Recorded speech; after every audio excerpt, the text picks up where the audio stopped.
Kondisi apapun yang sedang Anda alami saat ini, kesulitan seperti apapun yang Anda hadapi saat ini, sadari satu kebenaran ini. Kalau ada satu pribadi yang sanggup menolong saudara, only Jesus. Hanya Dia. Makanya Dia disebut penolong. Makanya Roh Kudus disebut penolong yang lain. Oke, ya. Karena Dia memang pekerjaannya, Dia sukanya menolong. Itu sebabnya mulai hari ini, jadikan Tuhan andalan dalam hidup saudara. Andalkan Tuhan dan jangan andalkan yang lain. Karena Alkitab ngomong diberkati yang mengandalkan Tuhan. Jadi begitu Anda ambil keputusan hari ini mengandalkan Tuhan, langsung tangan Tuhan tertuju sama saudara, diberkati. Saya berdoa Anda diberkati oleh Tuhan. Andalkan Tuhan.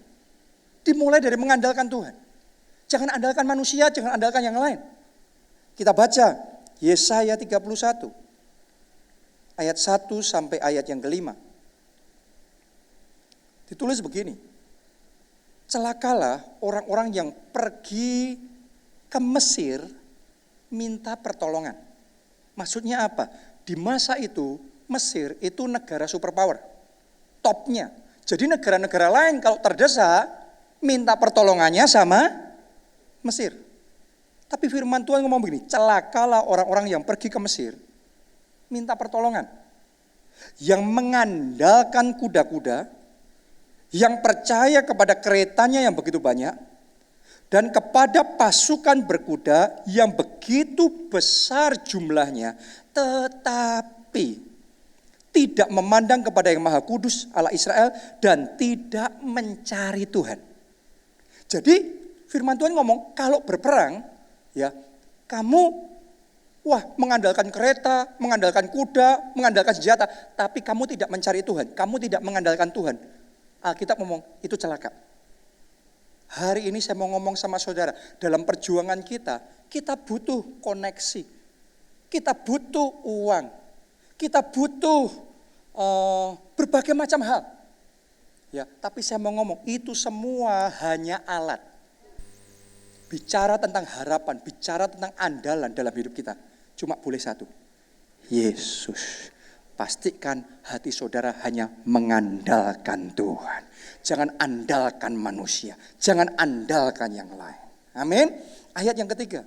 Sebab orang Mesir adalah manusia. Sehebat-hebatnya mereka adalah manusia. Bukan Allah. Makanya jangan dibalik-balik. Jangan sampai Allah diposisikan dalam posisi manusia dan manusia di posisi Allah. Jangan terbalik. Dan kuda-kuda mereka adalah makhluk yang lemah. Bukan roh yang berkuasa. Apabila Tuhan mengacungkan tangannya, tergelincirlah yang membantu dan jatuhlah yang dibantu dan mereka sekaliannya habis binasa bersama-sama. Andalkan Tuhan dalam hidup saudara. Jangan andalkan uang. Jangan andalkan kekuasaan. Jangan andalkan skill saudara. Jangan andalkan teknologi. Saya perjelas lagi. Jangan andalkan obat. Jangan andalkan vaksin. Oke. Karena kalau enggak hati-hati, sebagian orang Kristen berpikirnya terbalik. Makanya ditulis bahwa orang Mesir itu bukan Allah, manusia. Jangan dibalik, jangan nganggap yang manusia sebagai Allah, Allah sebagai manusia. Ada sebagian orang berpikir, ya ada Tuhan. Ada Tuhan kalau enggak ada vaksin, celaka kita. Keliru.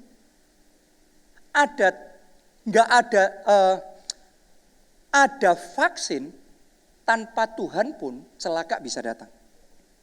Saudara harus ngerti itu. Ya, enggak ada vaksin pun, tapi kalau Tuhan yang memagari dan menjagai saudara, engkau aman dalam lindungan Tuhan. Saudara aman dalam lindungan Tuhan. Amin. Jadi hari ini ambil keputusan untuk menyadari Tuhan itu andalan kita. Lebih dari segalanya, lebih dari apapun. Andalkan Tuhan di dalam kehidupan saudara.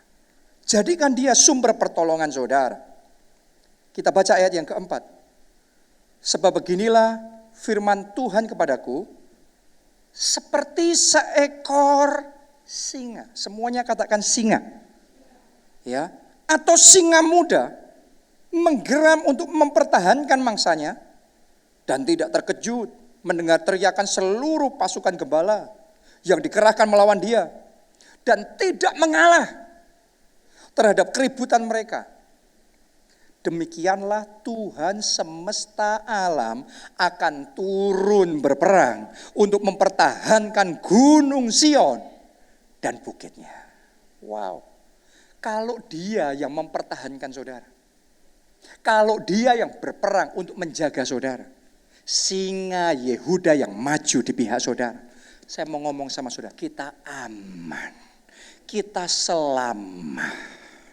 Itu sebabnya Tuhan gak akan melepaskan, mau yang nyerang seperti apapun, singa dari Yehuda tidak akan menyerah, gak ada takutnya. Dia akan dengan kokoh menjaga dan melindungi saudara. Tapi ditulis begini, Tuhan mempertahankan Gunung Sion dan bukitnya. Maksudnya apa? Saudara tahu nggak? Di Gunung Sion, di Bukit Sion, disitulah Pondok Daud. Jadi ternyata begini, di mana ada Pondok Daud, di mana ada pujian penyembahan itu menyenangkan hati Tuhan. Kalau Anda menyenangkan hati Tuhan, Tuhan yang akan datang sebagai singa dari Yehuda untuk mempertahankan dan menjaga hidup saudara. Amin. Orang itu dalam hidup itu cari masing-masing. Ya, kalau pengusaha carinya cuan. Benar enggak? Ya. Kalau pejabat carinya jabatan, kekuasaan. Kalau artis carinya popularitas. Benar? Kalau Tuhan semuanya itu enggak ada artinya. Satu hal yang Tuhan tidak bisa lakukan, menyembah dirinya sendiri. Memuji dirinya sendiri. Artinya kalau saudara menyembah dan memuji Tuhan, itu akan menyentuh, itu akan menyenangkan hati Tuhan. Itu Gunung Sion, itu Bukit Sion. Kalau Pondok Daud itu ada dalam hidup saudara, Tuhan akan turun mempertahankan saudara. Tuhan akan berperang dan memberikan kemenangan di dalam hidup saudara. Anda percaya? Dengan seperti itu Tuhan menjaga kita. Ayat yang kelima. Seperti burung yang berkepak-kepak. Saya percaya ini burung Raja Wali. Melindungi sarangnya. Demikianlah Tuhan semesta alam akan melindungi Yerusalem. Ya, melindungi dan menyelamatkannya. Memeliharanya dan menjauhkan celaka. Seperti apa tadi? Burung yang berkepak-kepak. Coba lihat ke depan sini. Kalau burung mengepakkan sayapnya seperti ini, yang muncul apa? Ada apa? Kalau dikepakkan sayap ini, muncul apa? Ada angin. Saya mau ngomong, Sang Raja Wali itu sedang mengepakkan sayapnya di tempat ini. Dan angin badai dari selatan sedang berhembus atas hidup saudara, membawa keselamatan dan pertolongan. Katakan amin, amin. Kita kasih tepuk tangannya pula yang paling meriah. Saudara percaya itu? Dan kalau Tuhan menolong saudara, pertolongan Tuhan tidak terlambat. Pertolongan Tuhan tepat pada waktunya.